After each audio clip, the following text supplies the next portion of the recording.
Hi everyone, and welcome to StudioJake. I, of course, am your host, Jacob Airy. Welcome to my vidcast where I talk about all things pop culture, from film to anime to television to novels to music, everything in between. But I also talk about comic books, all while enjoying a brew. This is a medium roast. By the way, if you're ever in Southeast Texas, definitely check out the Dojo Coffee. Their coffee is amazing. Not bad. So today I'm doing a new entry into my comics, cartoons, and coffee series. Sometimes I drink coffee, sometimes I drink cola. It depends on the day and what time of day. But I wanted to review this. So this is from Chuck Dixon, who is a comic book master class. He has scribed so many amazing comic books from Batman and DC Comics to characters in Marvel to G.I. Joe, everywhere in between. He is a fantastic writer. Frank Miller gets a lot of credit, rightfully so, for bringing Batman out of the 60s into sort of the more darker stuff, but really it's people like Neil Adams, Chuck Dixon, Denny O'Neil, Grant Morrison, writers like that who brought him more into the mainstream. You know, Frank Miller, a lot of his stuff was non-canonical, like The Dark Knight Returns. Batman Year One is obviously, but Chuck Dixon was part of that group that brought Batman sort of out of the cheesy 60s, 70s era more into the modern age during the 80s and the 90s.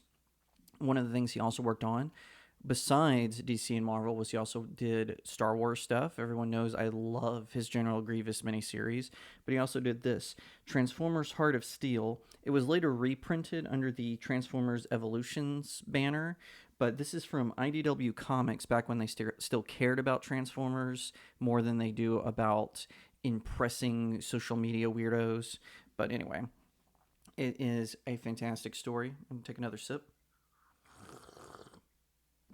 So anyway, this story is sort of a what if. So Transformers is a franchise that really got me into science fiction. Um, I came into it during the Beast Wars era and Beast Machines, which is a terrible show, but came into it in Beast Wars and Beast Machines. And then from that, I watched the original series, Transformers from 1984 and on, and also later got into some of the Japanese stuff. Although I have to say, I normally like anime stuff, as everyone knows. Their Transformers stuff, with a handful of exceptions, like Beast Wars 2 and Transformers Robots in Disguise, but that early stuff, that Headmasters, Master Force, Beast Wars Neo, wasn't really impressed with that, but definitely was into Transformers as one of my key franchises. In fact, I was trying to find a Transformers uh, thing to go back here. I had a little bit of trouble. That's why it ended up being Batman, Iron Man, and Star Wars for those three posters you see over my head every episode. But anyway, so instead of waking up in 1984, as they do in the Transformers television show and the Marvel comics, they wake up during the Industrial Revolution and they actually interact with real historical figures. So Bumblebee, he runs into John Henry, who is, most people agree he was probably a real character. He was African American. He drove railroads, and he kind of had a myth develop around him, similar to, say, like Paul Bunyan.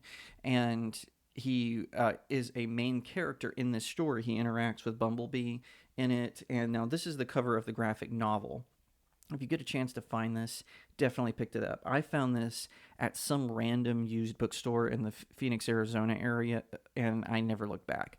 But it's got some impressive artwork in it by Guido Gudi.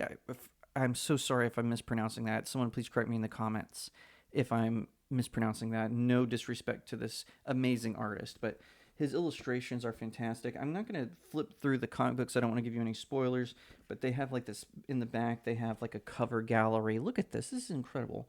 This is Squawk Box.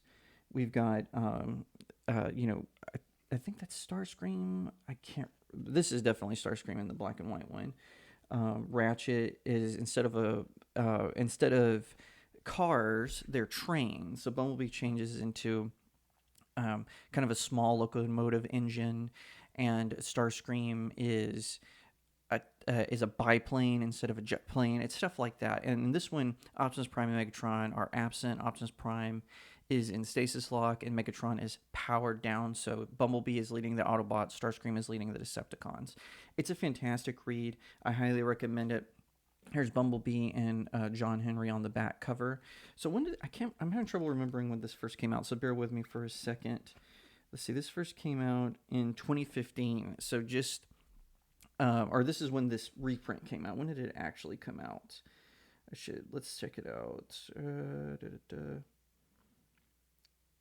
Let's see. It doesn't say when it was originally published. Normally it does. Did it come out in 2015? I can't remember. But anyway, this is a fantastic series. This, like I said, this is when IDW still cared about the Transformers. It wasn't just a name that they could slap across of it. Just check it out. The artwork is fantastic. Chuck Dixon does an amazing job of the story and incorporating real historical figures like Mark Twain in it. Apparently, this one ended a little bit where you could tell they were going to continue it on, but they never did. How they did in a different series where the elder gods from H.P. Lovecraft stories came together, and they used this version of Transformers to kind of close out the storyline. I can't remember what the name of the series was, but it was like this big epic crossover between the Transformers and the Ninja Turtles and a couple of other IPs that IDW had the rights to. So just so you know, it doesn't end necessarily on a cliffhanger, but it does leave it kind of open-ended where you're kind of wanting more, and which I'm always up for more of Chuck Dixon and the Transformers. But anyway, that's it for today's comics, cartoons, and coffee. I hope you have a fantastic day. Thank you so much for watching this video. I hope that you'll give it a thumbs up, that you'll leave me a comment, tell me what you think, that you'll share it out with your friends, and of course, consider subscribing to StudioJake. I cover all kinds of nerd and pop culture topics, including film, television, anime, comic books, and so much more. I hope that you'll also head over to my main website, StudioJakeMedia.com, where I have even more news, views, and commentary.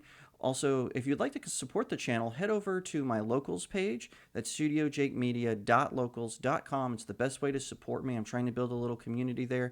I have exclusive reviews and articles, so definitely head over there and check it out. And I'll see you next time, right here on Studio Jake.